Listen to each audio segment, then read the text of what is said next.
A warm welcome to everyone with us tonight. Thanks for joining us. I'm Sue Keisler, Executive Director of XMinds. Many of you are familiar with XMinds. For those of you who aren't, we're a nonprofit with the mission of improving education for autistic students in Montgomery County. And we do that, most importantly, by providing resources for parents and teachers on our website. And we also host regular speaker events like the one tonight. So tonight, as you know, we're here to learn about anxiety and how it affects autistic individuals differently from neurotypicals. A lot of you submitted questions ahead of time, and those questions were helpful for shaping what our speakers will cover, so thank you for those. This programming year, for the first time, we've invited not only subject matter experts to present, but we are pairing each.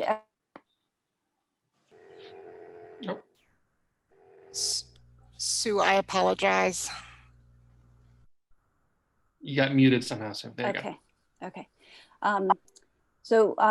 We're pairing each expert with an autistic individual who can discuss their relevant lived experience, because autistic people are really the experts on that. And we hope that hearing the autistic perspective will help us to understand more fully any topic that we're learning about. So here to discuss the topic of anxiety, we have two speakers who I'm very excited about. Jonathan Dalton, our subject matter expert, and Jeremy Pedno, who will talk about his lived experience. Jonathan Dalton is a licensed psychologist and founder and director of the Center for Anxiety and Behavioral Change, which has offices in Rockville and McLean. He does a lot of public speaking, and I actually first encountered Jonathan when I saw him speak on the topic of anxiety at the Nora School about 7 years ago. And it was memorable for me because I was so impressed with his insights and how well he explained anxiety that I actually went home after hearing his lecture and typed up my notes and emailed them to all my friends who had kids with anxiety issues, because I just thought they just really needed to know what he had to say. So when we decided that XMinds would have a speaker event on the topic of anxiety, I immediately thought of Jonathan. I am really delighted that he was available and agreed to join us here tonight.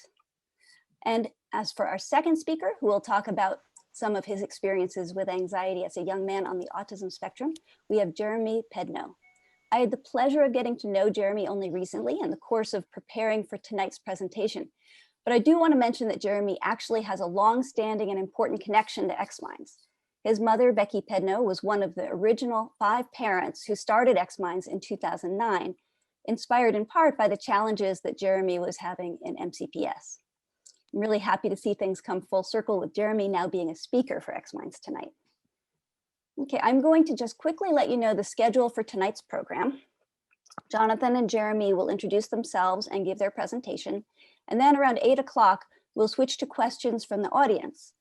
Laura Gordon, our XMinds board president, will moderate the chat. So please go ahead and put your questions in there as they come to mind. The chat's disabled? The chat is disabled. Oh, yikes. Okay. Not sure what to do about that. Oh, yeah. Thanks for the information. Yeah, that's the problem I was having too. The setting. Okay, well then, why don't we go ahead and then we'll see if we can fix that while the presentation is going on, and as soon as it's back online, everyone can. It says on my end, just so you know, it says it's working, so. Yeah, mine says disabled too. I don't know why. Okay, mine says it's working. So I guess it's working for some people, not everyone though. Okay. Okay, so. Okay. I'm sorry about that. I don't know what. Everyone, Okay, I just enabled the chat, so it should be working now. Okay. Sorry about that. Okay. Yes, it is working. Okay, cool. Excellent. We're good to go. Good to go. That's great. Okay, so I wanted to mention that Jonathan will be answering your questions from about 8 to 8:30. Jeremy is happy to answer any questions you have for him, but he's going to do it by way of email later rather than on the fly. So Laura will put Jeremy's email address in the chat now that it's working for those of you who want to send him a question later on. Okay, before we get started, we do have one poll question for you so that we know a little about who's in the audience. So I'm going to launch the poll.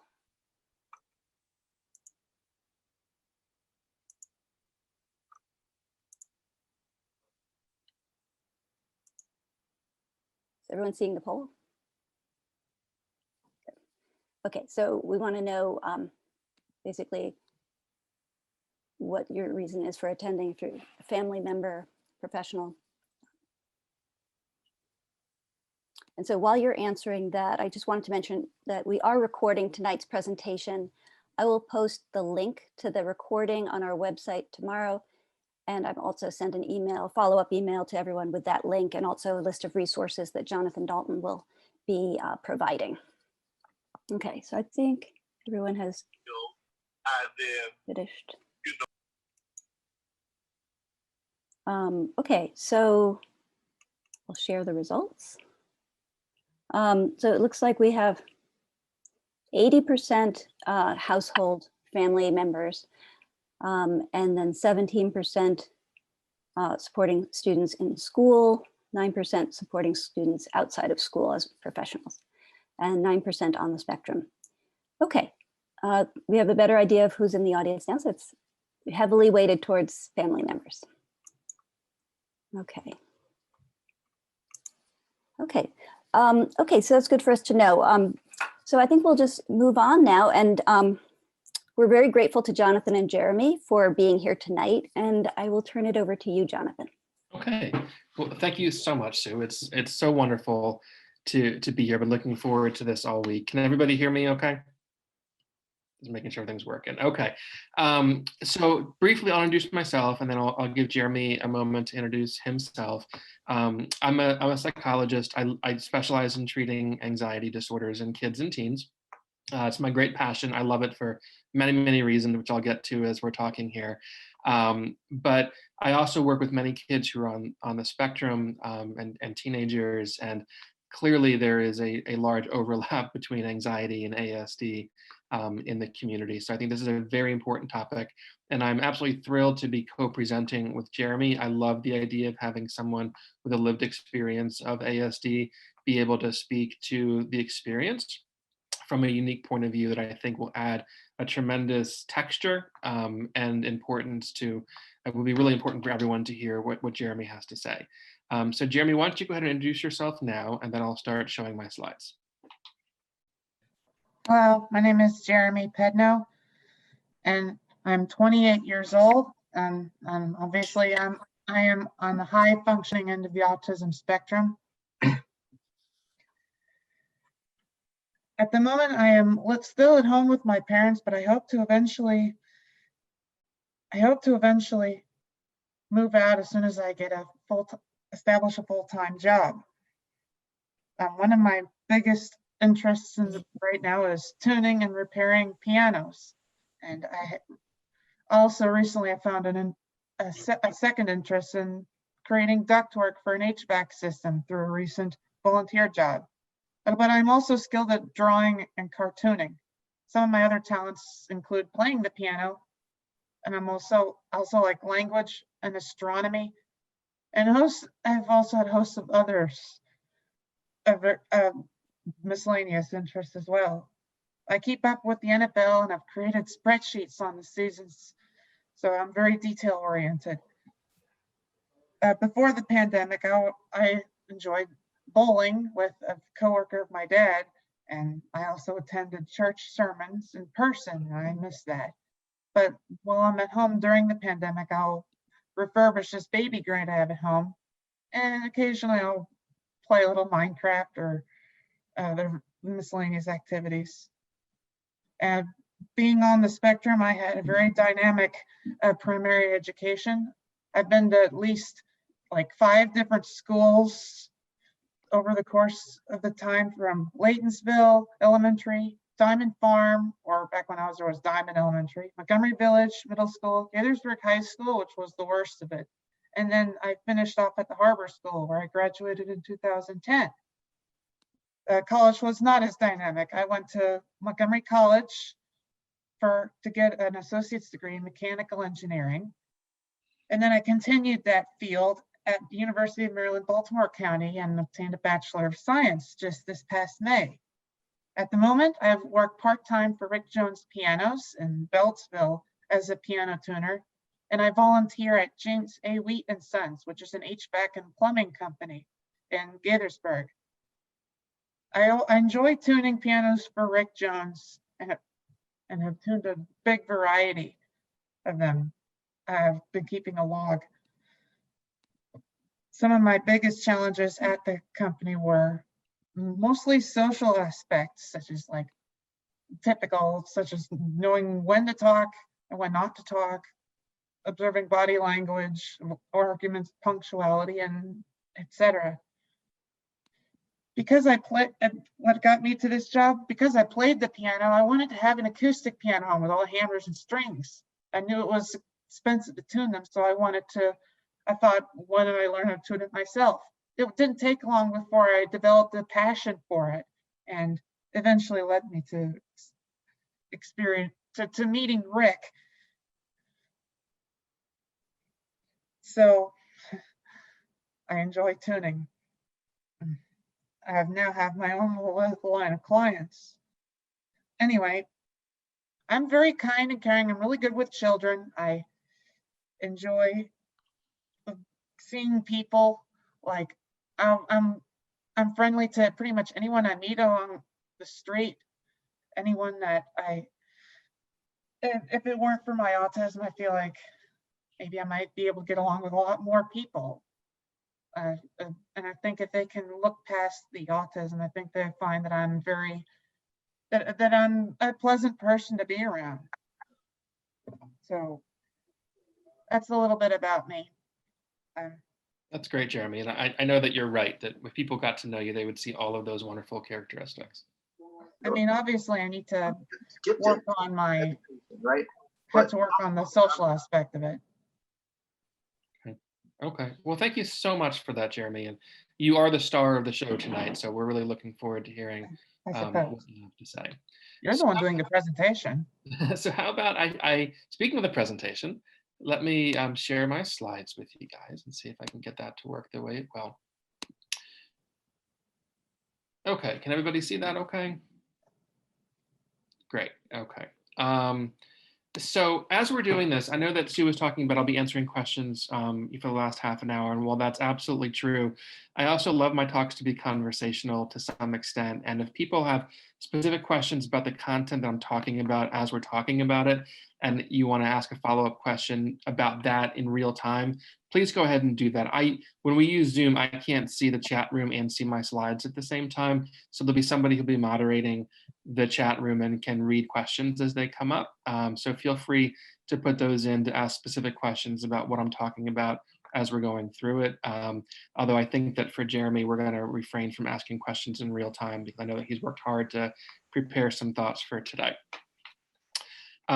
Okay, so as we're going through this, let me begin by talking about what the research tells us about the relationship between anxiety and autism. Believe it or not, there was actually a debate about whether anxiety and core ASD symptoms can be separated. There's a lot of rigidity, obviously, there's a lot of emotional dysregulation that oftentimes occurs with ASD. And so people were really trying to do a lot of research and trying to understand what are the differences. And to surprise nobody listening, they found that yes, you can separate anxiety and ASD, and that ASD, like anybody who's a neurotypical individual, can and does experience anxiety in some very significant ways. I'll be talking today a lot also about what makes an anxiety disorder versus a healthy expression of anxiety, because we do know, of course, that evolution wants us to be anxious in certain situations. It keeps us safe, it stops us from repeating mistakes. So we don't want to think that anxiety by itself is problematic because it's anything but. It's actually very healthy for us. So I thought I'd talk just a little bit about the research, but most of today's session, I want to be a toolbox. I want to go over very specific and in some cases very counterintuitive skills that people who care about individuals with autism and anxiety can begin using tonight and tomorrow. So that's my goal, is to give transportable skills for everyone to use. But I do think it's important to put those in context and to understand the relationship between anxiety and autism. So the research shows that language ability, so the more someone is gifted in their language, the more that their anxiety manifests in what we call a typical fashion. So someone who is very high functioning like Jeremy, and I know, Jeremy, you don't actually experience anxiety in a problematic way by your experience right now, but certainly over your experiences previously that's happened. And that when people are very high functioning, they're very aware of the individual differences. So when Jeremy was talking about, oh, it's hard for me socially when I'm at this wonderful organization tuning pianos, someone who may be less gifted in their language or in their intellectually speaking, they'd be less aware of that. So individuals with high language ability and high functioning tend to manifest in more of a classic sense, typical sense, about a lot of social anxiety, a lot of what if thoughts, worry thoughts, rumination about prior experiences. The more severe the ASD presents, the more that's correlated with what the researchers are calling an atypical anxiety. And that would be an anxiety reaction to things that maybe a neurotypical individual normally wouldn't experience anxiety about, such as small changes in plans, having transitions between different kinds of activities. But it certainly is anxiety. It just doesn't fit neatly into our categories of generalized anxiety and panic disorder and all of we have this menagerie of anxiety disorders. So I know there's people here who are representing people who have a wide variety of functioning. I think it's important to understand that the more someone is affected by ASD, the more their anxiety may manifest in ways that may be atypical for our big book of disorders. And it may be kind of hard to say which category they fall into, because unfortunately, our big book of disorders called the DSM is something that is designed for neurotypical individuals to a large extent. And that's problematic when we're trying to categorize anxiety for someone who's not neurotypical. This next one probably isn't too surprising, that restrictive and repetitive behaviors, which we know is a core feature of ASD for many individuals. The more significant those RRBs, because we love our acronyms in psychology, the more that someone's experiencing those behaviors, the more that person is likely to show symptoms of panic attacks, panic disorder, a feeling, a rush of anxiety, and OCD symptoms. And of course, OCD is marked by repetitive compulsive behaviors. So it makes good sense why those go in the order that they go in with regard to those correlations. Now, again, it's important that we know that every individual experiences anxiety in a little bit of a different way. Even if you have a panic attack, which isn't even a disorder, there's something like 512 unique ways to have a panic attack based on our big book of disorders. So as we're talking about these general categories, we always want to say that we don't treat anxiety disorders, we treat individuals who are experiencing anxiety. And individuals are different, and it's really important that we recognize that just like there's a wide variety of ways that we can experience ASD, there's a wide variety of ways that we can experience anxiety, which means there is a wide variety of ways squared that we experience the intersection of those two. Dr. Dalton, can I just pop in really quick? Please. We had a couple of questions about RRBs and sort of what that means. Is that the same as stimming? Or and what can you just maybe give some examples for those who might not be familiar with what an RRB might look like? Sure. So restrictive behaviors might be someone who is spending hours a day looking at maps of cities, like one of my patients does. Where we're taking an hour and a half long shower. So they're trying to kind of restrict the sensory input in that time. Repetitive behaviors certainly can be stimming, stereotypies in that way, or it can be people that are just trying to, it can be echolalia, it can be any of those things, but really someone who is trying to, the theory is that people are experiencing large amounts of anxiety arousal, and they're trying to self-regulate through restricting their environment, restricting their behaviors, or repeating things that give them at least the experience of predictability and sameness. And that search for sameness is a very important part of the repetitive behaviors. Gotcha, thank you. Absolutely, good questions, everybody. Okay, so let's look at how common in the research literature anxiety is in individuals living with autism. As a general rule of thumb across the entire spectrum of ASD, the research shows that about 40% of ASD individuals have a clinically elevated level of anxiety, or at least one anxiety disorder. And they included OCD, even though to get technical, OCD was moved out of the anxiety disorders into its own category, but that's not terribly important here. But again, in one study, and this is like 7 years old, but Ung et al. In 2013 in their study, and it was a pretty well done study, they found that 91% of individuals who were highly functioning on the spectrum met criteria for 2 or more anxiety disorders.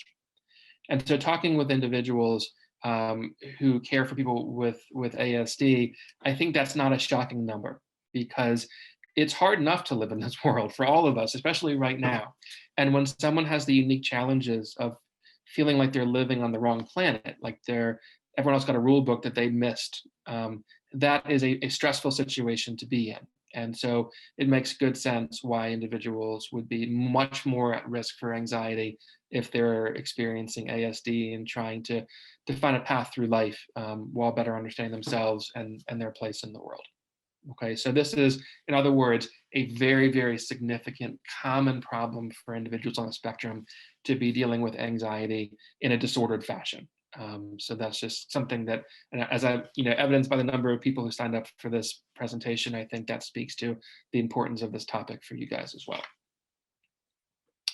Okay, so let's talk about what makes anxiety unhealthy and what the role of healthy anxiety is.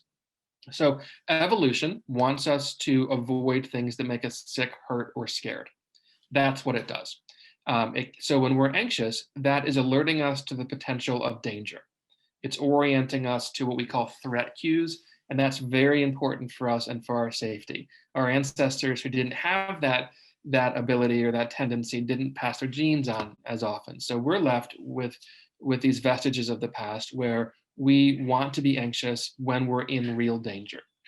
Like I mentioned before, it stops us from repeating mistakes. We learn from our experiences if we get scared. If we get scared enough, we only need one time to experience it and never want to do that thing ever again. If any of you have ever had food poisoning after eating a food that you used to really enjoy, you will know how powerful that conditioning experience can be, and you'll never want to look at that food ever again. And the same is true with fear responses in these situations. Unhealthy anxiety is defined not by its severity, but by its level of impairment it causes. So if someone is in a really unhealthy, dangerous situation, and they're having very, very high levels of anxiety, that is not disorder. That's appropriate. It's a call to arms. It's going to orient us to finding a way to safety. So an unhealthy anxiety is really equivalent to a false alarm, where the anxiety and the fear is real, but the danger is not. And so one of the things that we really teach people, and I think it's a little bit different talking to individuals on the spectrum, but avoidance is the lifeblood of an anxiety disorder. So just like you can't tell if you burnt your toast or the curtains are on fire based on the sound of your smoke alarm, you can't tell by how anxious you are whether or not your appraisal of danger is accurate. And so because we can't tell, we tend to do what evolution tells us to do, which is to avoid or escape that situation. And when the fear is real, but the danger is not, and we avoid or escape, what's happening is we're preventing us from ever getting that feedback from the environment that our fear was actually not in proportion to danger. It's like firing the best tutor we're ever going to have, which is life experience. And so I always joke that I have this problem that I run an anxiety treatment center, but I don't treat anxiety itself. What I treat is avoidance.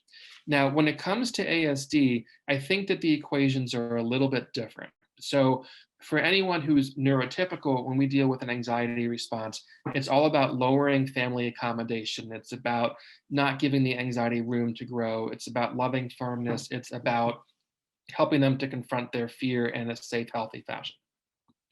When someone's on the spectrum, I actually think that accommodation plays a much larger role, that lowering stress is actually one of the really important things that we can be doing. And so I'll be talking today about how that role between avoidance and anxiety maybe is a little bit different in our planned response for individuals on the spectrum than it is for those individuals who are not. Okay, so Jeremy, I'm going to ask you a question in a minute. Just to get you ready. So I think it's also really important, as we're talking about anxiety for those individuals on the spectrum, is to talk about the difference between being worried and anxious and feeling overwhelmed, because they can certainly look the same. And I think in many ways, there's an overlap between them. But from my experience, and this actually would go nicely into that data, that the more language ability someone has, the more vulnerable they are for anxiety. Because in my mind, much of our anxiety, basically all of our worry, is linguistic. It's language-based. It's asking ourselves questions like, what if? It's being able to think ahead of what things may come and trying to prepare in case the bad or worst case scenario happens. Worry is future-oriented. Anxiety lives in the future. It's really a kind of a diffuse apprehension, for lack of a better term. It's something where we're thinking about things that may happen in the future. It can be very specific.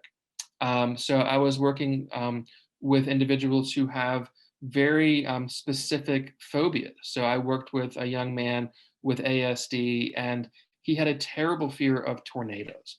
And it was so bad that he actually was at risk to himself safety-wise, because he'd rather be hurt by his own hand than by a tornado that he couldn't control.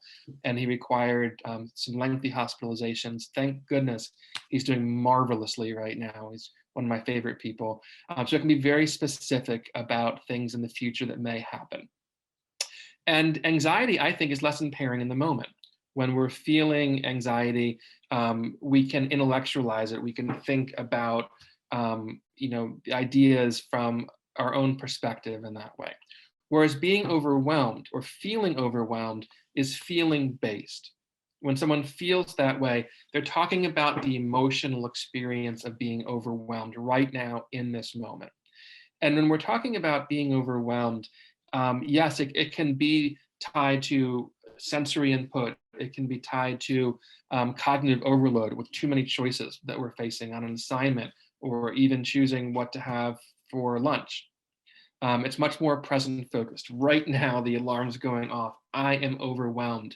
It's going to limit someone's ability to think clearly. So it's going to be more globally affecting to them in those ways. And it's going to really make it hard for us to learn, to think clearly, to make good decisions, sometimes even to remember after we have come out of that state exactly what was happening during that state. Okay, so Jeremy, I know a couple questions might have popped up, but I want to go to Jeremy. Jeremy, if you could talk for a little bit about times when you feel overwhelmed and how that might feel different from just being anxious or worried about things. Well, when I think about it, like thinking of particular examples, like I could imagine like someone who doesn't like being in crowded spaces might feel overwhelmed if you know how the New Year's celebration every year, I'll bet someone who's claustrophobic would be overwhelmed. I think it'd probably have a panic attack, or if you wanted to have a more detailed on the autism spectrum, I suppose maybe it would be a certain sensory input. Like for me, when I was younger, I had a fear of the wind. I didn't like the feeling of wind, and I don't really remember any of it. It did make me overwhelmed in that situation where it just completely dulled all my senses. When asked this, I was able to recognize that being overwhelmed is usually present focused, because if you're worried, you're just looking forward to something that may or may not happen. You don't know if it's gonna, what you might expect. If you're in the present situation, you don't really, it's kind of out of your control, and it can kind of mess with your emotions, your senses, your instincts, I guess. Mm-hmm. And right, it is definitely global. Mm-hmm. Jeremy, you had a great quote when we were talking before about what it feels like when you're overwhelmed. And you said that your mind feels like it's crowded with commotion.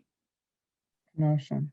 And I thought that was just such a profound way to describe the experience, that there's crowded commotion happening in your mind. Can you explain a little bit about what that feels like for you when you feel that way? Well, I definitely do feel like I can't think straight. If I don't feel, if I can't think straight, it's difficult for me to really make a good decision, right? Absolutely. Yeah. Yeah, that's very well said, Jeremy. Were there any questions that popped up about this topic? Yes. Let me just see here.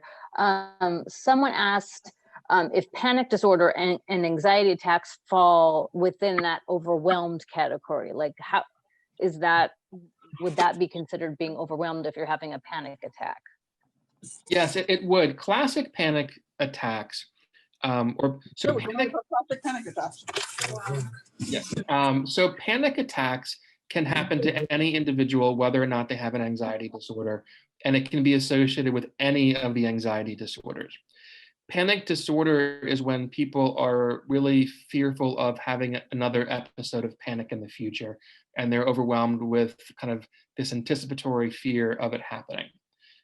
So I think of, and this is where I think it really ties into people on the spectrum, I conceptualize from a clinical standpoint a panic attack as a phobia of sensation.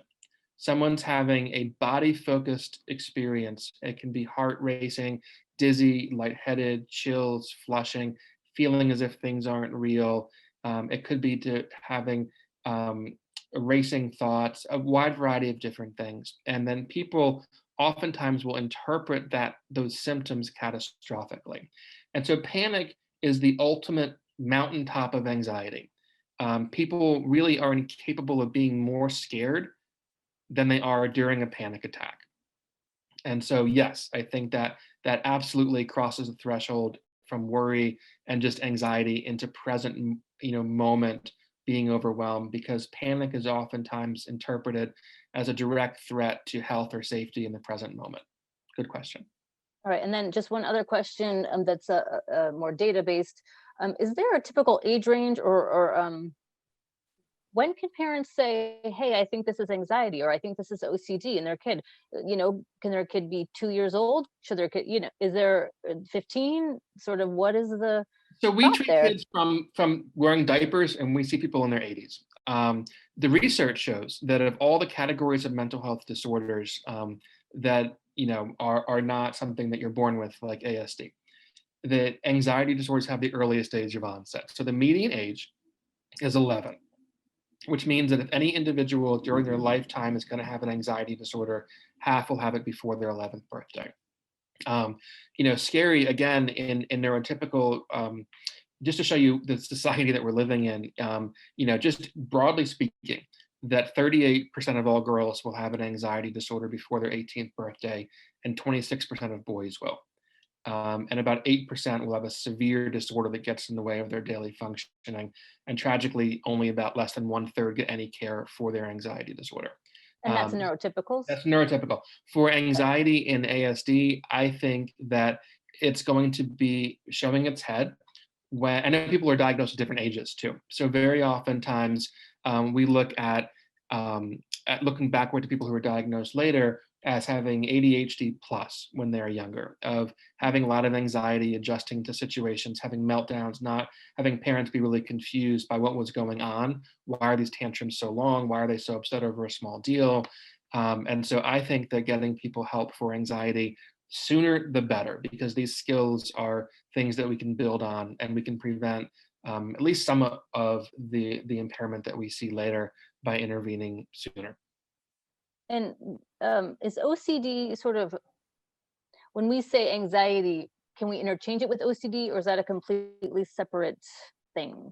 So we have all these categories. In our last book of disorders, the DSM-4, it was part of the anxiety disorders. Now in the DSM-5, it's considered an obsessive compulsive spectrum disorder, which is in its own category. And the reason for that is that some individuals with OCD don't really experience anxiety. It's more about just rightness. Like, I want this to line up, and I'm not afraid of something happening if I don't. I just feel like I need to in this way. So that's why it was taken out of the anxiety disorders, is that not everybody with OCD experiences anxiety as a consequence of it.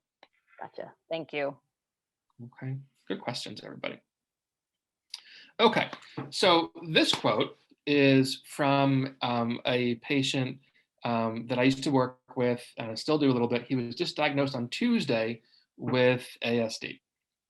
He's doing phenomenally well in his life at a top 10 university, doing fantastic. But this was his first line of his college admission essay. And he said that having an anxiety disorder is like being stuck in that moment when you realize you've leaned too far back in your chair, but have not yet fallen.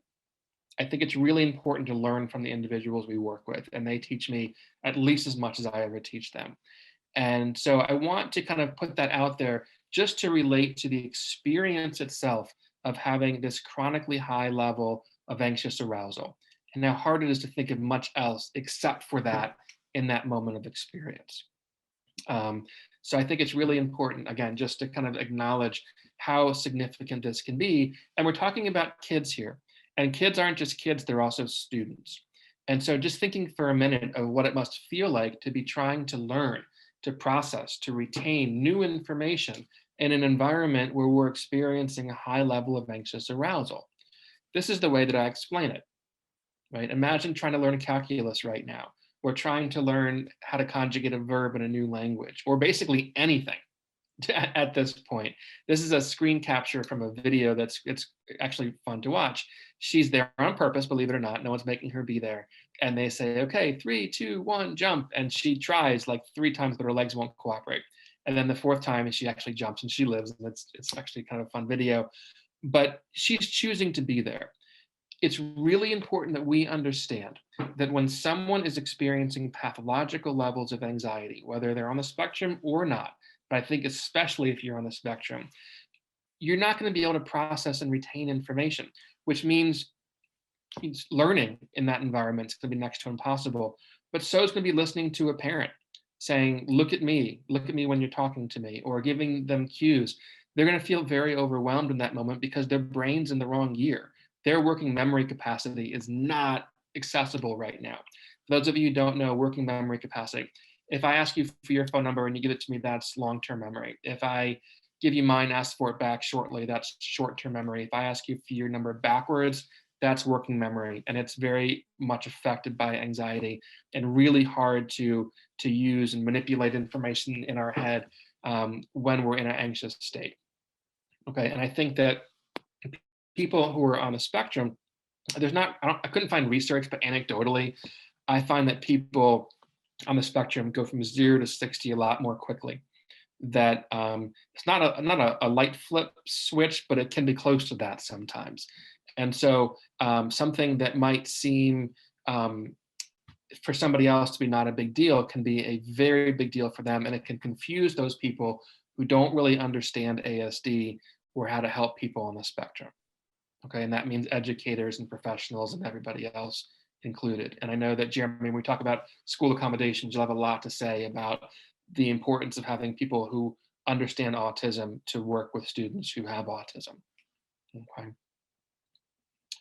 Okay, let me go into treatment. And this is where the good news is, at least for behavioral treatment. So there's this thing called CBT, which stands for cognitive behavioral therapy. So CBT is cognitive behavioral therapy. We modify it for individuals on the spectrum, and we modify it in a very idiosyncratic way. So for someone who is more impaired by their ASD, we'll obviously be a lot more flexible with our approach to somebody who might have a toe over the line, so to speak, with ASD. But the research shows that this version of treatment is as effective for individuals with anxiety on the spectrum as it is for individuals who are neurotypical. That's the really good news out of this, is that it doesn't really affect outcome.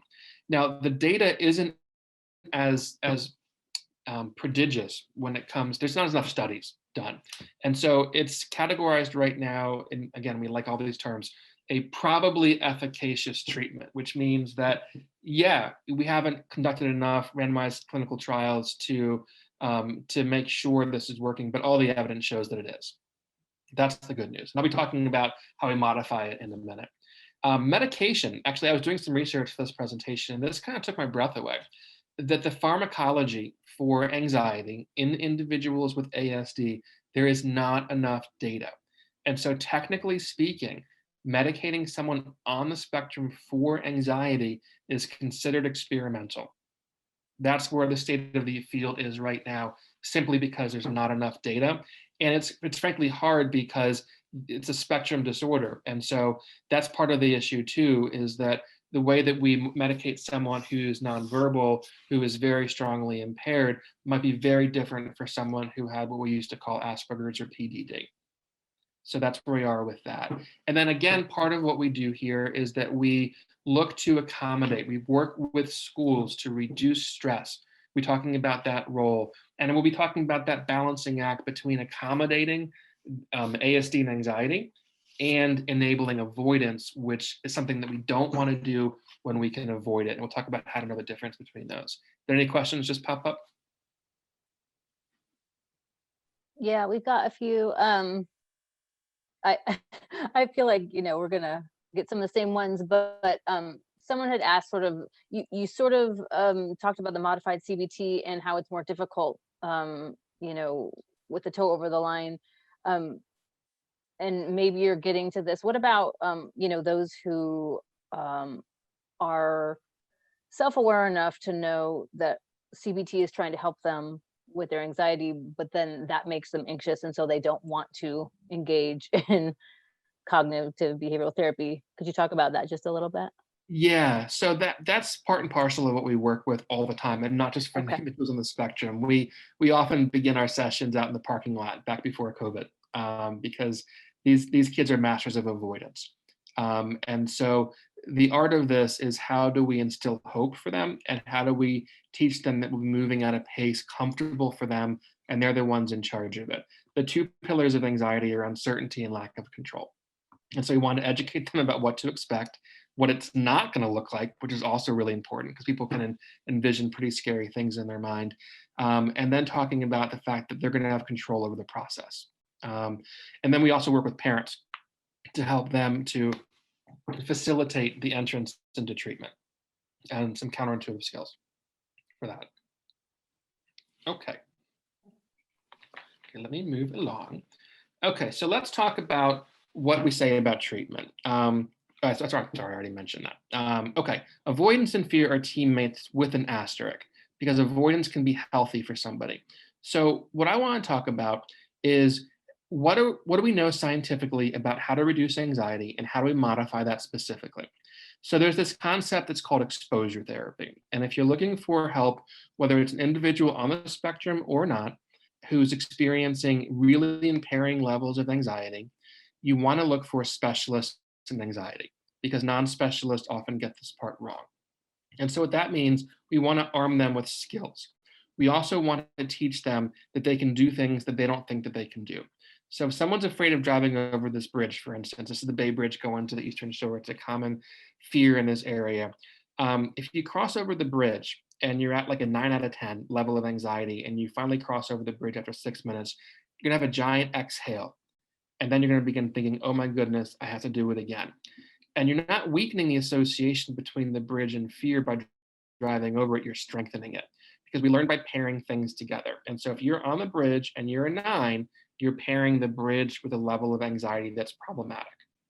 If, however, you make a U-turn and you come back and forth over the bridge many, many times, the fear will come down, just like goosebumps go away in cool water, even if you do nothing to make it. You just facilitate it by remaining in that situation long enough. And now your brain is pairing the bridge with a 4. It's learning a new association. That's one of the active ingredients in fear reduction. Now we do this very gradually. You know, we don't just get on the bridge and drive or bring the dog in or go and give a class presentation. We move very slowly, we move very deliberately, but we teach non-avoidance as a way to cope. We teach about modifying the environment, about not thinking in black and white terms. So if someone's terrified of giving a class presentation, for instance, what we can do is that we can begin by recording it and then putting it in a Dropbox for the teacher. And the next time, maybe we repeat that. And the next time the teacher watches it with the student, either online or in person, if we ever get back. The next time, maybe another student joins them and they watch the talk together. And the next time they give the talk in front of just the teacher. And so we want to work on moving them towards the goal, not ever giving people the impression that because you're anxious, it means that you can't do this. A huge part of what we want to teach kids, on the spectrum or not, is that we can be anxious and we can be anxious. I asked this to a girl last year who missed 3 years of school because of anxiety. And she said, I can be anxious and strong. I mentioned it to somebody who was a little bit younger, and he said, I can be anxious and brave. And I mentioned it to someone who's more experienced in treatment, and he said, I can be anxious in any damn thing I want to be. That's the importance here, is teaching people that anxiety does not mean we can't do something, okay? We also want to teach the tolerance of uncertainty, what I call anxiety's kryptonite, because we're never sure. And someone on the spectrum, their mind is driven to follow scripts, to kind of figure out in advance, here's the sequence of things to expect. I can be comfortable in this domain. And so you can understand why uncertainty is so challenging if your way of coping with the world is to create scripts to follow in a wide variety of circumstances. And so this is where we want to, yes, teach the tolerance of uncertainty because we know that we can't eliminate it, but also working to not give too many uncertain situations for someone who has an allergic reaction to them. So this is where the accommodation plays into this, is to try and give pre-instructions. Let people know what to expect. Have people who really understand ASD trying to follow a schedule, whether someone who's nonverbal and it's a picture board, or someone who's very high functioning and it's getting a routine going in those ways. Those are really important things to do, okay? But probably the best thing that we can do for people on the spectrum, because this is where the overlap between ASD and anxiety, they have the same core weakness, which is rigidity, which is thinking there's one right answer to this question. And I always teach people that if you're lost in the woods, there's always more than one way out. The oak tree makes great furniture, but it knows of two ways to be, vertical or horizontal. And if the wind's strong enough, it's going to break. Where palm trees, they don't fight against the wind because they don't need to. They simply outlast it.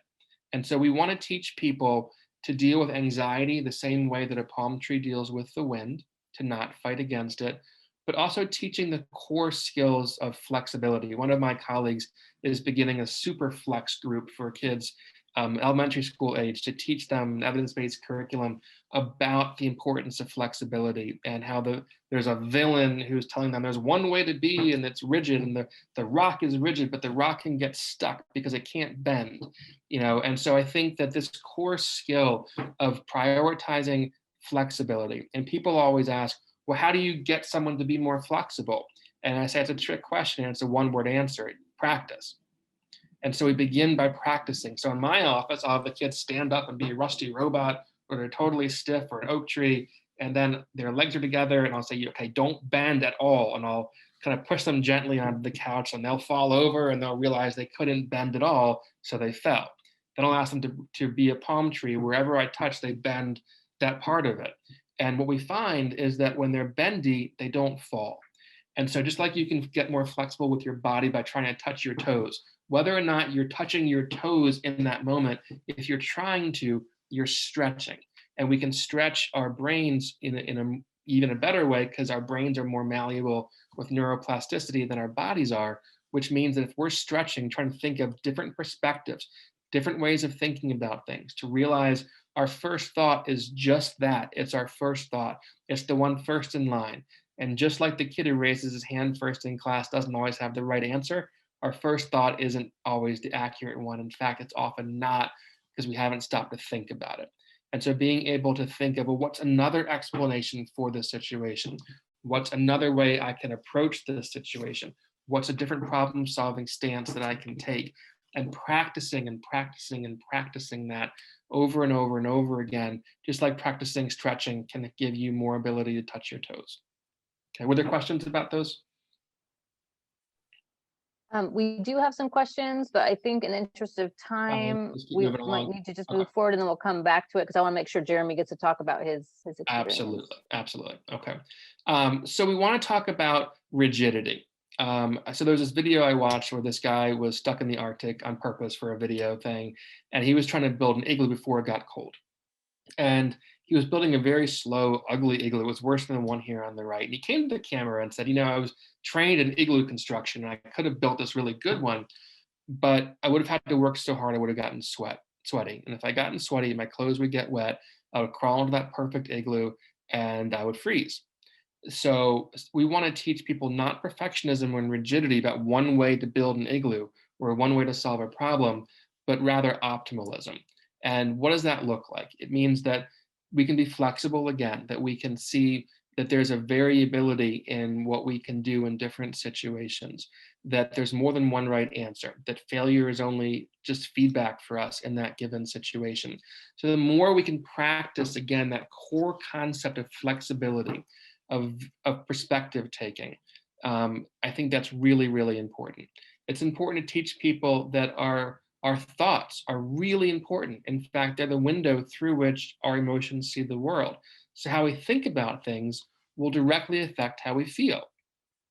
And so I want people to be able to observe their own thoughts, metacognition. Now, again, this is going to be something that we wouldn't be working with people who are nonverbal on this aspect of it. But we can talk a lot about the idea of really thinking about like what an alarm would mean in this situation on the Empire State Building if you knew they were testing it, or if you thought there was an attack or there was a big fire down below. Your experience of the anxiety alarm, what you think the alarm means, or more importantly, what you think it does not mean, profoundly affects your experience of it.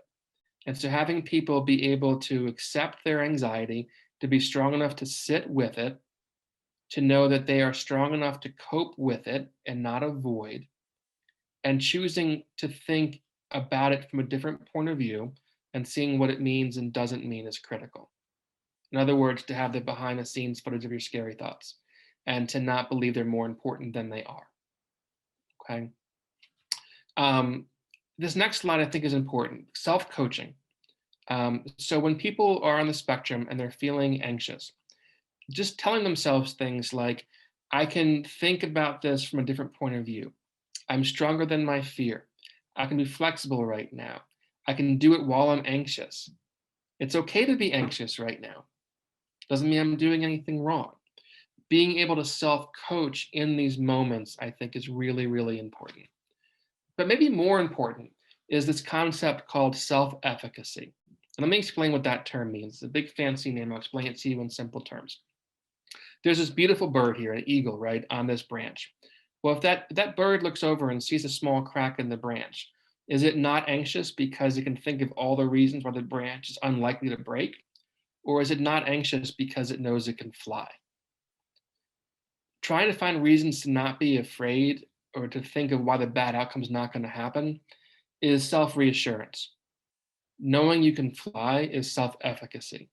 Knowing you can handle what comes. And the more things someone has been able to overcome, the more ways they can finish the sentence, I know I can do this because. Okay, and so the research is very clear that the more that we promote this concept of self-efficacy, of knowing you can fly if the branch breaks, is very predictive of outcome and progress in treatment. Okay, so briefly, then I want to get to Jeremy. What we want to do here to modify our traditional approach for anyone on the spectrum, and again, this is very individualized, is we move more slowly. When we do the exposure work, we move much more gradually. For people who are neurotypical, I often think of exposure of these skills as dropping a little bit of food coloring into a glass of water, and you give it enough time, it spreads out. It generalizes to more and more situations. It kind of, oh, it's transferable. I can take this and apply it to this situation. For a lot of individuals I've worked with on the spectrum, it's more like dropping that food coloring drop onto a waffle. It'll expand out and kind of fit that square. And then you need to kind of do each square a little bit differently. We do a lot more modeling and prompting, a lot more chunking and breaking down what we're asking them into smaller bits, do a lot of repetition, a lot of put it in your own words, please. I think that's really important. For some individuals, visual aids, storyboards can be really important. I will often assign written assignments for people about a topic. So I want you to write down your thoughts and feelings about what we talked about today. So we're giving them new ways to kind of access those memories as they're moving forward. And we always involve parents, whether it's an anxious kid. The research is so clear about the power of parent training, helping kids with anxiety. And it's even more so for parents of kids on the spectrum, even for older kids. We want to think about triggers. And if someone's having a meltdown or high anxiety response, to me, that's like saying they're having an allergic reaction to a casserole. And we don't say they're allergic to casseroles. We talk about which ingredients they're allergic to. So we look for the triggers. And just like when you have a toddler who you're trying to kind of childproof the house from, it's really important to get down on your knees and see it from their point of view. I think it's also really important to help ourselves to look for these from the person's point of view who has the ASD, because the triggers could be very hidden to you, but incredibly obvious for the person.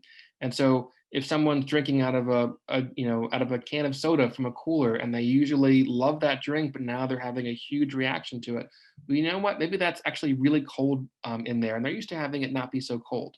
And so that can be that. Just like someone with allergic reactions, we want to modify the diet. So working with the schools to reduce points of distress is really important. And of course, the exposures. The triggers that we see a lot of are things like the cognitive overload, having too many choices, the sensory overload, which I'm sure we're all very familiar with, or when the world just goes off script and you didn't predict or you couldn't predict what's going to happen right now. Next slide, I'll warn you, a little jarring, but I was trying to think of a way to communicate how intense the sensory overload can be for someone on the spectrum, for someone who's not, so they can understand it. And here's the slide. Okay, these are, Jeremy, what kind of cockroaches were these? Madagascar hissing cockroaches. There you go.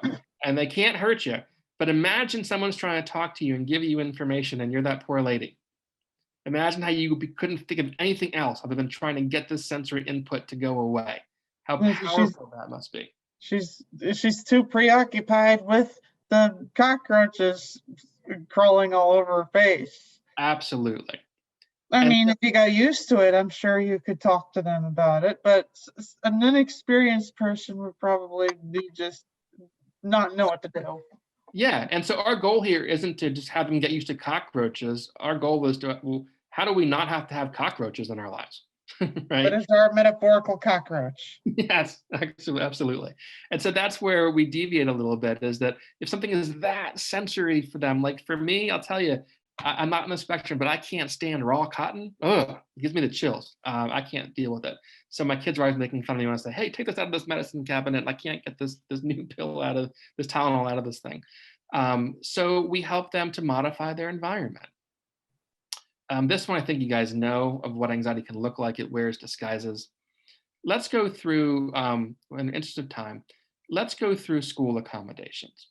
So let me go to you, Jeremy, because you have a really important story to tell about what didn't work for you when you were in school and what did work for you. And I want to make sure that you have plenty of time to talk about that. What do you want me to start with? Just the bad experience? Yeah, bad experience. I mentioned Gaithersburg High School, and I said that was the worst of it. Well, let me just tell you, it's not an exaggeration. I don't know how many kids have had a student go through the Gaithersburg High School Bridge program, but it did not work at all for me.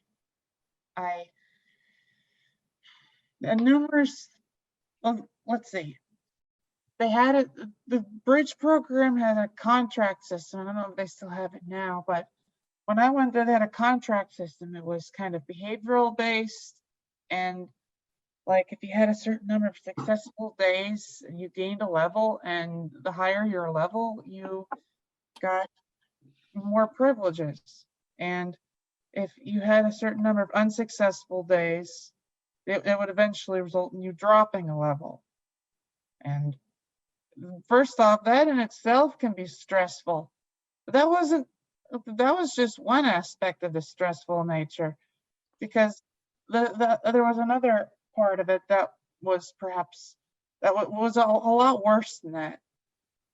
There was this room called the Alternative Structure Classroom, ASC, and they had a policy in there for certain unacceptable behavior to often make you stay in there for 8 periods. In other words, all day long from the period you were sent in there. And I mean, often there were times when I just went into that room just to try to calm down if I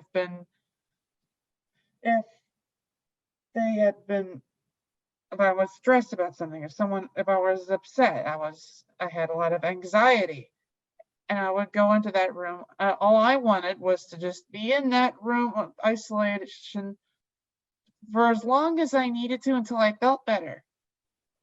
But of course, then there are the times when the teachers decide I have to stay in there for the whole day, which went against my own requests, and they're forcing me to stay in there just made everything all the more anxious.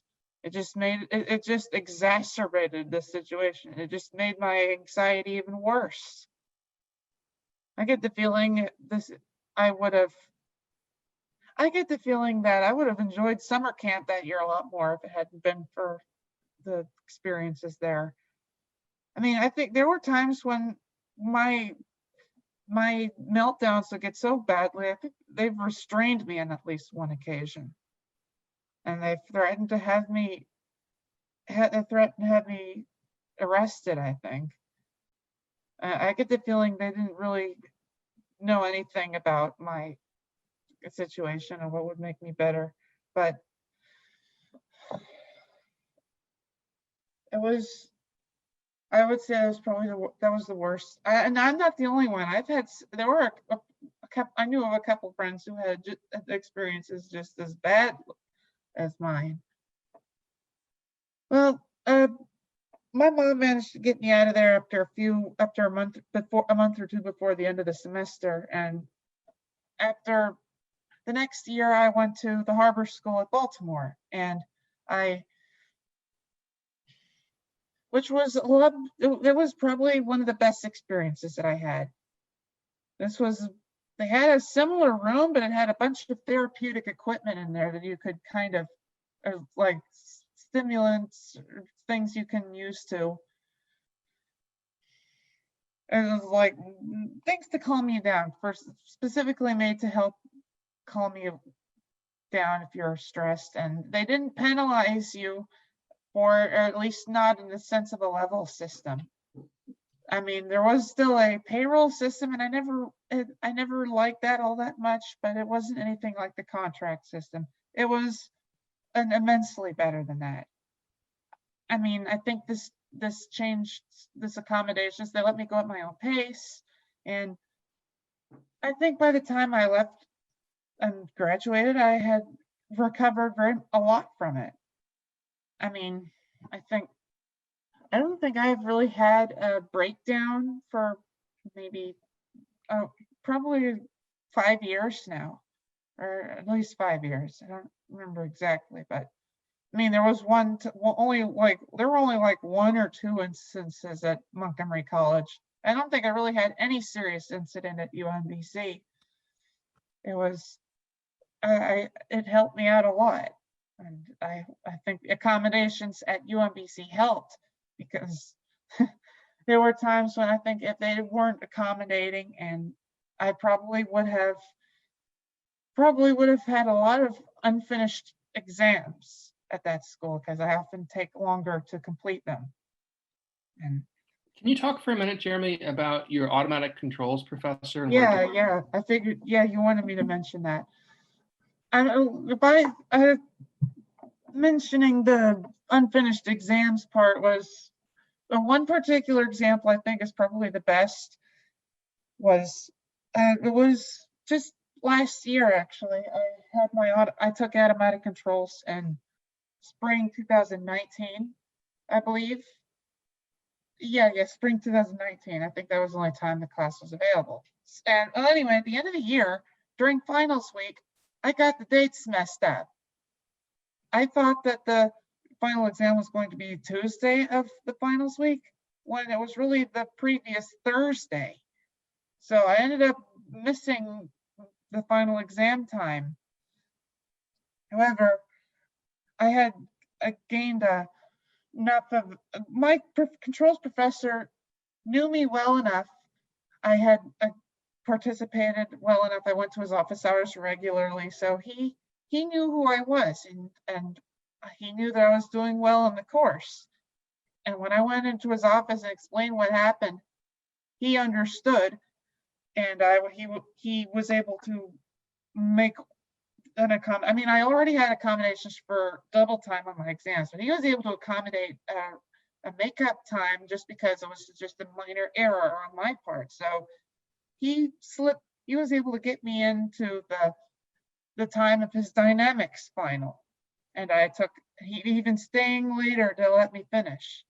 So I think he could see that I was doing well in the course, and he was totally, quite willing to let me to come up with something to help salvage my grade. I ended up getting an A in controls, and I really have to thank him a lot for that. And that was harder than calculus, that class, you said. Controls, well, controls was, I thought that was a really interesting course. I was a little anxious. I mean, not super anxious, of course, but a little anxious about what it would be like, because I heard a lot of students say it was a hard course. But when I took it, it wasn't as hard as I felt like. To be easy, I felt like it was easier than fluid dynamics. And I thought it was really interesting. For you, yeah. Yeah, it was very interesting. But what I'm hearing you say is that the flexibility of people that were helping educate you was really important. Being able to understand that you need extra time, to have you not feel overwhelmed by the quantity of the work. As smart as you are, having you not feel overwhelmed, I think, was probably really helpful. And then not doing things that might make you anxious, like trying to have a certain behavior expectation that you're going to lose things if you can't meet, and that you were struggling to meet. Right. I mean, I won't go, I want to only mention this briefly, but if you want an idea of how I experience get an idea of my experience at Gaithersburg High School, you should watch there's an episode of Black Mirror called Nosedive. It's about a whole society revolved around it. And it's Black Mirror, and I think it really portrays this well, because the main character ends up being penalized simply from her desire to dedication. You get more information about it if you watch the episode. Be warned, there is some language in there, so I suggest not watching it with your children. Okay, Just thank you. parents. You know, what I'm also hearing you say, Jeremy, is that feeling understood by people is really important to you. Yes. And having people understand autism is really important to you. Yes, it is important. Okay. And so when working with schools, thank you so much for that, Jeremy. And we were looking for accommodations. You know, consistency is so important, and it's hard for schools to implement that, especially right now. But you as a parent should really demand and expect consistent implementation of these kids' needs. Understanding that executive functioning challenges or feeling overwhelmed, looking for homework accommodations if they're having too much, so they can maybe do the odd problems in math rather than all of the problems in math. Really working with them maybe for a resource period, getting executive functioning support, doing checks for understanding so that the teachers and educators can make sure that the kids are understanding what they're doing. Because people on the spectrum are really great at seeing 1,000 trees, but not seeing the forest. And so helping the educators to understand the fact that giving somebody something that has a whole series of simple steps might be actually pretty tough for someone on the spectrum to do, and giving very clear and limited numbers of things to do could be much more useful. Again, we tilt more towards giving people accommodations rather than helping them to expose themselves to the anxiety producing situations, but knowing that we want to be giving the kids the message that they can do things while they're anxious, but it's going to take some time, and we're going to help them to do that. I know we're running a little bit over. Let me go through a few more slides, and then we'll leave it over for Q&A. I want to talk about nonverbal kids. I've worked with several nonverbal individuals with significant anxiety when I was at Kennedy Krieger, and I was taught a really powerful modality called behavior relaxation training, or BRT. And it's basically helping nonverbal individuals to adopt a relaxed body state by like gently closing your eyes, having a body posture that is mirroring what we know physiologically makes someone who's relaxed will be doing. And then you reinforce that over time. I worked with a young woman who was in a group home during the daytime and lived with the parents in the evening, but she was terrified of the bus, and she would flee and try and jump off the bus. And she was a very large person. So we spent hours on this bus with her just practicing doing relaxed body states on the bus, and we didn't talk at all. Obviously, structured routine. Jeremy, you were talking about like having calming tools was really important for you. So whether it's lavender smelling, hand lotion, or whether it's sensory, devices, having calming tools is really important. Helping them to communicate. I've had plenty of individuals who have had to point to storyboards or things like that, but helping them to understand that. And then, of course, using reinforcement strategies, helping to catch kids coping well and to give them reinforcement. And reinforcement is very individualized. One person's reinforcement can be a different kid's punishment, but really looking to reinforce the effective use of coping skills, even if that coping skill is non-escape, just sitting in the environment without leaving, that can be something that we reinforce at a high rate for those nonverbal kids. I think that there are too few people who are trained how to help nonverbal kids who have anxiety as well. Other things that are really important is for parents to lower their expressed emotion. Talk in a bank teller tone of voice if your child is experiencing a lot of anxiety or emotional dysregulation. They will be overwhelmed by the experience of your affect, of your expressed emotion in that way.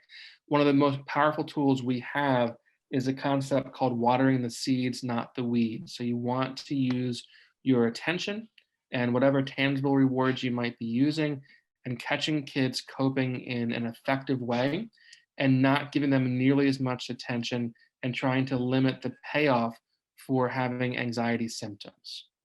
And then one of the best things people can do is to model for their kids.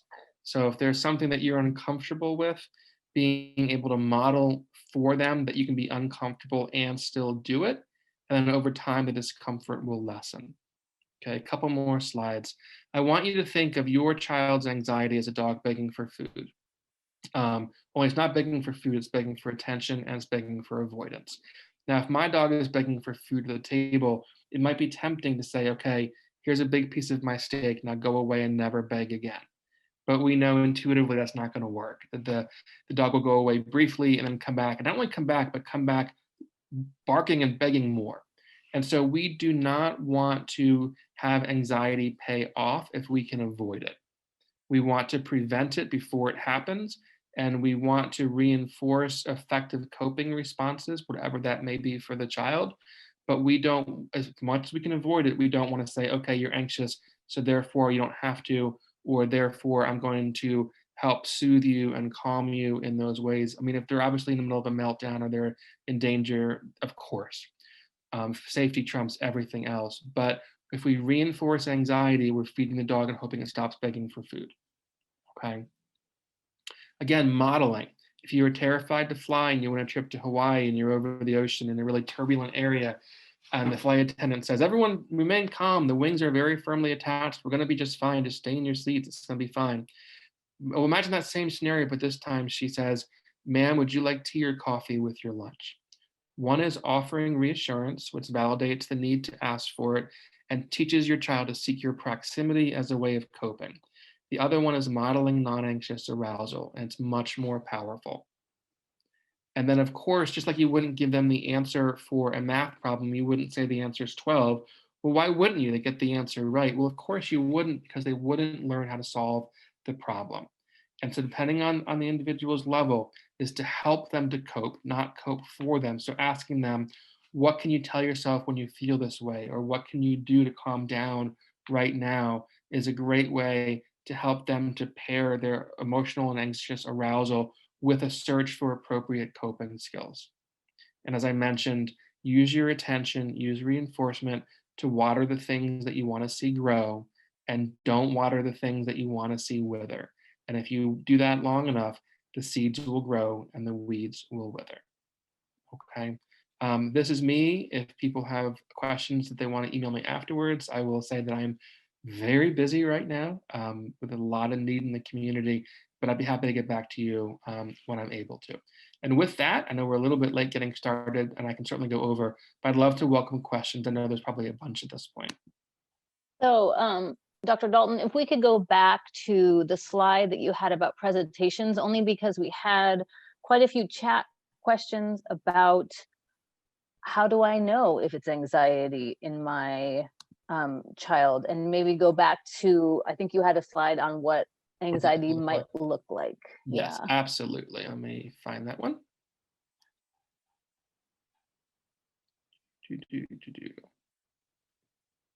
Okay, let me share it again.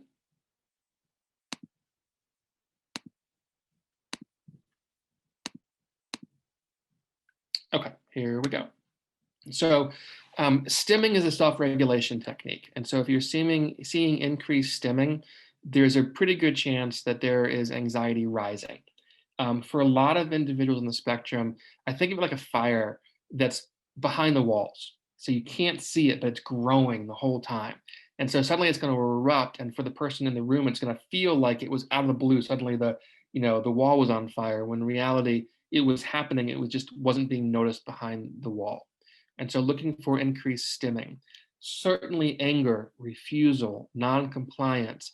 You might want to strangle the kids sometimes, but that's often an indication that they feel overwhelmed and are very anxious about something that's on their mind, and they could very well be perseverating on that topic internally without you being aware of it. Certainly freezing, the fight, flight, or freeze response. I see a lot of kids in the spectrum. I don't know the research about this, but anecdotally, I see a lot more freezing where kids just don't know what to do. They're so overwhelmed. I call them, they turtle up and they try and kind of almost go inside in that way. So if you're seeing freezing behavior, the obvious one is fleeing. They're running away. I can't tell you how often I've had people flee different situations. That's something that we obviously want to avoid, that reaching that level where kids might elope or leave the environment in that way. But certainly that's what it can look like. I've had kids just get on a bike and just take off sometimes. And the parents are like, well, he's just, we're talking to him about this important thing and he won't stay. He just left and he rode his bike forever. That's a fleeing behavior. That wasn't him being non-compliant. That was him trying to find a way to regulate his system because he couldn't be in that scenario any longer. Certainly the meltdown, it can look like it's born of anger, but I think very often it's actually because of chronic anxious arousal. It's a chronic stress for their system. It makes them feel very, very overwhelmed. And again, shutting down and just saying, nope, I'm not going to do it. Laying in bed, those kinds of things are important. Now, what's also important is that kids often don't have the vocabulary to explain what it is they're feeling. They might not even know. I see many people on the spectrum who tell me things like this. I can't tell if I'm sad or I'm tired because they feel the same way to me.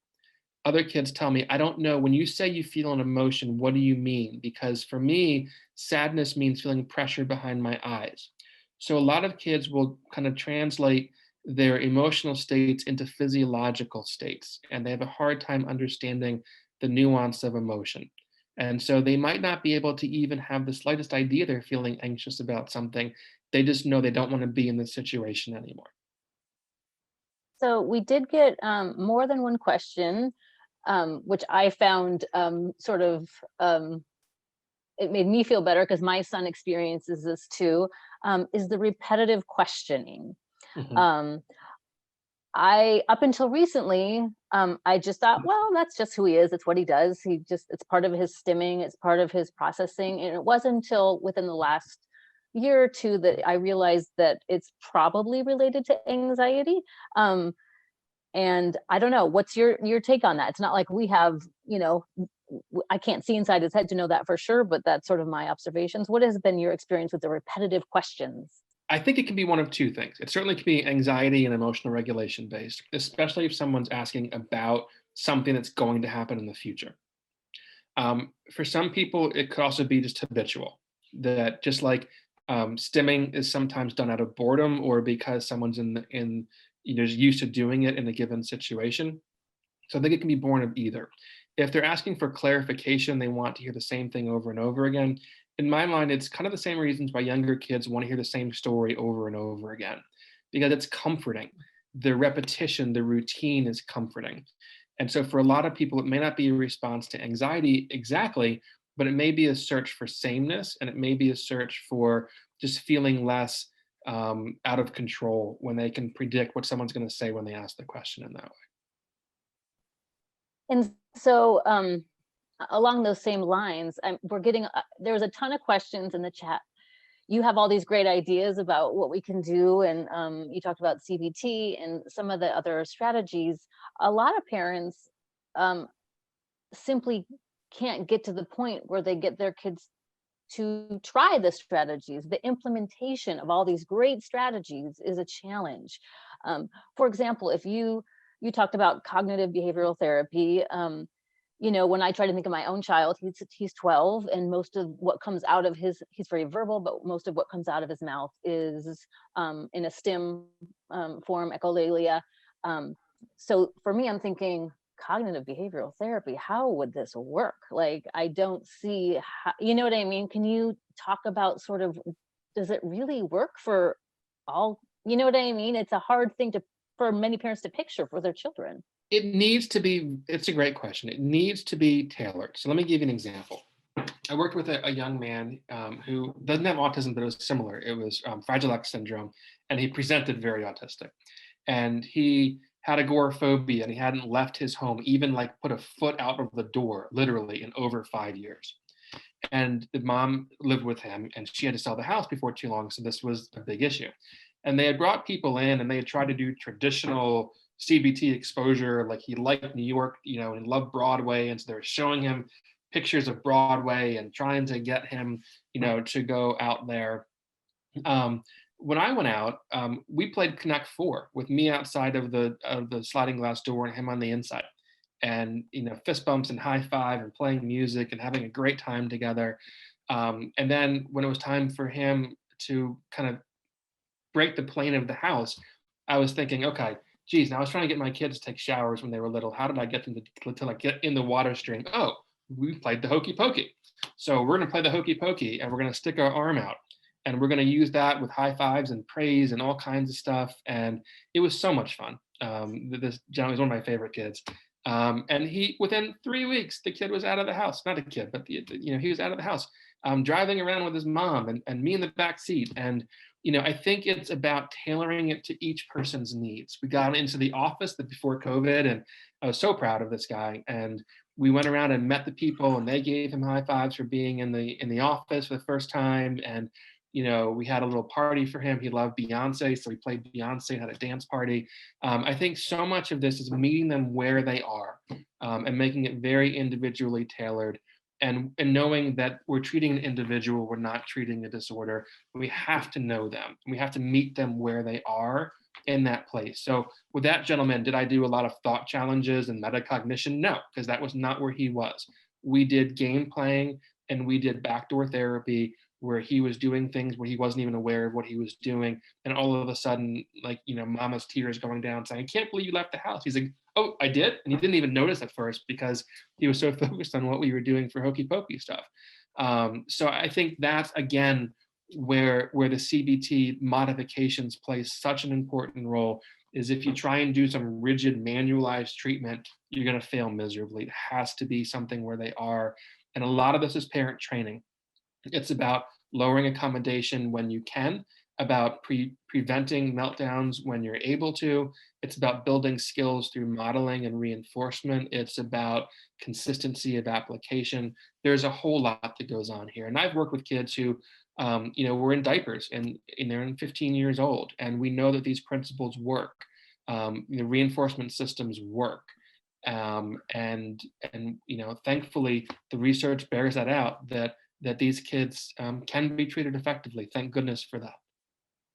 Okay, so just to let everyone know, we will be sending with the follow-up email a book of recommended like reading and resources, because we know we're not going to be able to touch on everybody's specific situations, and so we'll do our best to try to address sort of what we're seeing in the chat. I did notice there was a lot of talk about OCD in our chat this evening.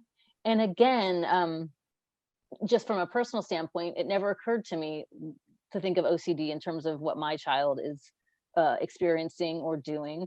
When should someone consider that that's the case? Like where's the differentiation there? When it's getting in the way, and one person's stereotypy is another person's compulsion. And I certainly have treated plenty of people with ASD and OCD, or acronyms again. And it can be complicated. If anyone who's listening has a kid who is really affected by OCD and they have ASD, there is a program in Philadelphia. It's part of Rogers Memorial Hospital, which is now nationwide. Their main headquarters is in Wisconsin. But a colleague of mine, Marty Franklin, is the world expert in treating OCD and ASD in a comorbid way when they two coexist. And they have a specialized program in a partial hospitalization program. So stay in a hotel, you go there during the day, and specifically for teens who have OCD and ASD, and they do a really good job. Marty's a wonderful guy. Okay, so they can look that up, and we'll try to include that specifically in the follow-up email that we send out to you guys again. One probably last question, maybe we're running out of time here, is the question, again, it's a lot of parents have questions about implementation right now. They're saying, well, how do I do all these things? You're saying all these wonderful things. Can you give a quick example maybe of how do we get our kids to see another point of view, as you put it, and how, so you talked about the modeling, but is there a specific strategy? How do we get them to see that other point of view that you talked about? Well, it's to understand, first of all, the problems with theory of mind. Being able to see from other people's point of view is impaired if somebody has ASD. So it means adjusting your expectations, and it means above all else being patient. That's one of the most important things we can be. I think that being a caregiver of someone who has ASD, they're the best teachers of patience that we could ever possibly have. But I think part of it, again, it's that simple word of practice and professional help. I mean, I don't think that, I could talk for hours and hours and hours about these things, and I do for 8 hours or 16-hour presentations. But I think part of it is modeling, coping out loud for your kids. It's about finding ways to use flexibility, model flexibility. Talk about, oh, I really wanted it to work this way, but then I realized that I could do it this way too, even if it wasn't what I wanted. And so we're planting the seeds kind of continuously, modeling flexibility, praising flexibility. If a kid said, I didn't want to log on for the homework help today, I was busy doing my video game, but I did, we give specific praise, not just that you logged on, did your homework, but wow, you showed such flexibility because you really want to do it a certain way, and you were able to be flexible and log on anyway. So we're not praising the homework completion as we are the flexibility of transitioning to a less preferred activity from a preferred activity. So we're trying to find the specific things that we're looking for them to build, and we're looking to reinforce those. And there's a technique that we call shaping. Think about when you're like your kid, you're playing you're getting warmer game. We never tell them where the hidden object is, but they find it because we're giving them feedback as they get closer to it. And that's what we want to do is the term shaping just means that we reinforce successive approximations of an end goal, so that we're looking to You know, like for instance, I was working with a kid once who had ASD, and he had a lot of anger issues, and he had a younger brother. He had two younger brothers, and the younger brother was like a toddler. And in the middle of a session, the younger brother was on top of the couch. This kid with ASD was laying down, like on a leg off the side, and this kid jumped. The younger kid jumped down on this kid's stomach, and boom! And this kid started yelling, "Get off! That hurts!" And the mom said, "Hey, stop it! You don't yell like that." I said, "No. He's using words. He's not using his body. We praise that. Is it the end goal to have him scream at his younger brother? No, but it's a whole lot better than hitting him." And so shaping just means that we reinforce things that are getting closer to the end goal. And if that means approaching, I had a little boy once with ASD who was terrified of flames on candles, and birthday parties were horrible for him. And so we did work where we practiced with an app on our phone where I downloaded like a flame app for a candle. And if you shook the phone, they would go out. So he practiced blowing on the phone, and we would make the candle go out. And then eventually we had, you know, don't tell the building, but we had little candles lit in our room. And, you know, he had squirt guns and was trying to squirt it out in that way. And so it's about making it fun, and it's about shaping it over time.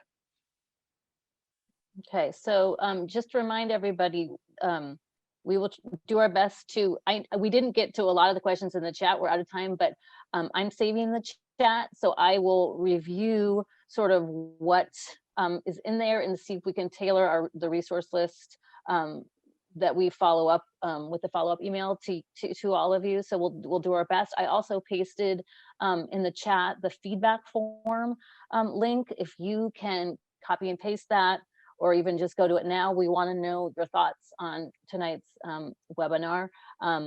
And thank you. I'm gonna turn it over to Sue to take us out. Okay, great.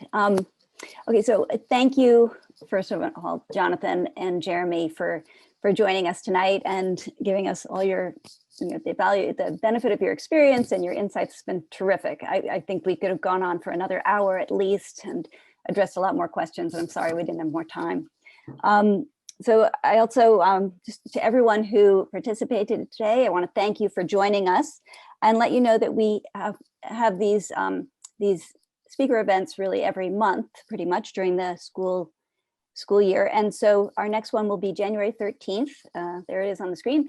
Does your education team presume competence? And it's going to be a panel discussion about the importance of presuming competence in autistic students and what that means and why it's so important. So we hope to see you back then. In the meantime, I will be sending out an email tomorrow with all the follow-ups, a link to the recording. And if you don't have contact information for our two speakers, to try to reach them with specific questions, and also a resource list from Jonathan Dalton. So I think that I've covered everything, so many thanks to everybody for joining us and our panelists especially, and have a good night. Thank you again, everybody.